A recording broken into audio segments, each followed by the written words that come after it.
السلام علیکم۔ آج کی ویڈیو میں ہم بات کریں گے دنیا کے سب سے بڑے گستاخ رسول کے بارے میں۔ یہ دشمن اسلام تھا، اس نے حضور صلی اللہ علیہ وسلم کو بڑی تکلیفیں دی ہیں، اس نے صحابہ کرام کو بڑا ستایا ہے، لیکن اللہ تعالیٰ نے اس کا انجام بھی پھر ویسا ہی کیا۔ تو یہ واقعہ ہے جنگ بدر کا۔ حضرت عبد الرحمن بن عوف رضی اللہ تعالیٰ عنہ ایک صف میں کھڑے ہوئے تھے اور ان کے دونوں جانب دو نوعمر نوجوان کھڑے تھے۔ ان کی عمر تو کنفرم نہیں ہے مجھے، لیکن شاید وہ ہو سکتا ہے وہ 15 16 12 13 یا کتنی بھی عمر کے ہوں، پر وہ 9 عمر تھے، ٹھیک ہے۔ تو ان دونوں میں سے ایک نے پوچھا، چچا جان کیا آپ ابو جہل کو جانتے ہیں؟ تو حضرت عبد الرحمن بن عوف رضی اللہ تعالیٰ عنہ نے کہا، بھتیجے تم ابو جہل کا کیا کرو گے؟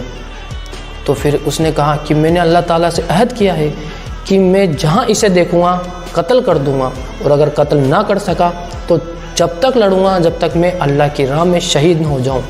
تو حضرت عبد الرحمن بن عوف رضی اللہ تعالیٰ عنہ اس نوجوان کو بڑی حیرت سے دیکھنے لگے۔ تو اتنے میں دوسرے نوجوان نے بھی یہی سب کہا، اور پھر سامنے انہیں ابو جہل دکھائی دے گیا۔ تو انہوں نے بتا دیا کہ ابو جہل یہ ہے، یعنی کہ تمہارا شکار یہ ہے جو بھی انہوں نے کہا۔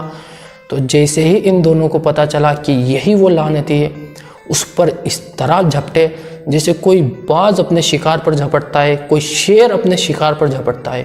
وہ مردود گھوڑے پر سوار تھا، انہوں نے جاتے ہی اس پر تابڑ توڑ حملے کیے۔ وہ گھوڑے سے گر پڑا اور اس پر یہ ایک کے بعد ایک حملے کرتے چلے گئے۔ اسے کوئی بھی موقع نہیں ملا خود کو سنبھلنے کا، بالکل کھڑے ہونے کا، اسے بالکل انہوں نے موقع نہیں دیا۔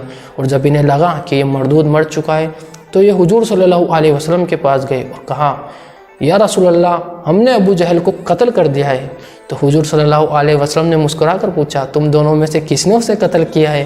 تو دونوں نے ہی کہا کہ میں نے۔ تو حضور صلی اللہ علیہ وسلم نے فرمایا، کیا تم نے اپنی تلواریں صاف کر لی ہے؟ تو انہوں نے کہا نہیں۔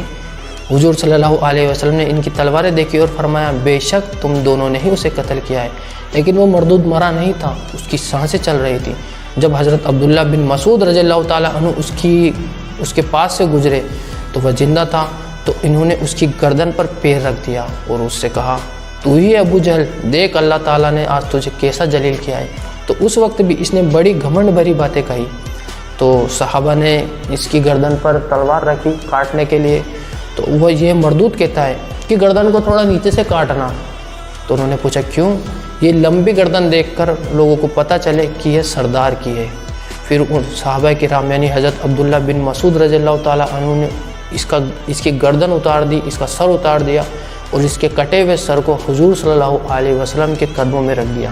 اور پھر حضور صلی اللہ علیہ وسلم نے ارشاد فرمایا کہ یہ ابو جہل میری امت کا فرعون تھا، اور اللہ رب العزت نے اس کو اسی طرح سے ہلاک کیا، اور جو اب اسلام کے دشمن ہیں انشاءاللہ اللہ رب العزت انہیں بھی ہلاک فرمائے گا۔ تو دیکھا آپ نے کہ لعنتی کا دشمن کا جو گستاخ رسول تھا، لعنتی ابو جہل، اس کا کیا حال ہوا۔ اور یہ جتنے بھی اسلام کے دشمن ہیں، یہ جتنے بھی جو آج اسلام کے دشمن پیدا ہو رہے ہیں، جو اسلام کے خلاف زہر اگلتے پھر رہے ہیں، پروپیگنڈا چلا رہے ہیں، ان کا بھی یہی انجام ہوا، کیونکہ اسلام کبھی نہیں مٹنے والا۔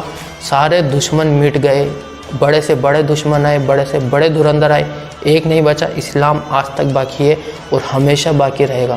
لیکن میں آپ سب سے گزارش کرنا چاہوں گا، اور یہ بات میرے لیے بھی ہے کہ 5 وقت کی نماز باجماعت پڑھے، ٹھیک ہے، کبھی نماز کو قضا نہ کرے، آپ کبھی بھی نماز کو نہ چھوڑے، اللہ تعالیٰ سے اپنا تعلق بنائے۔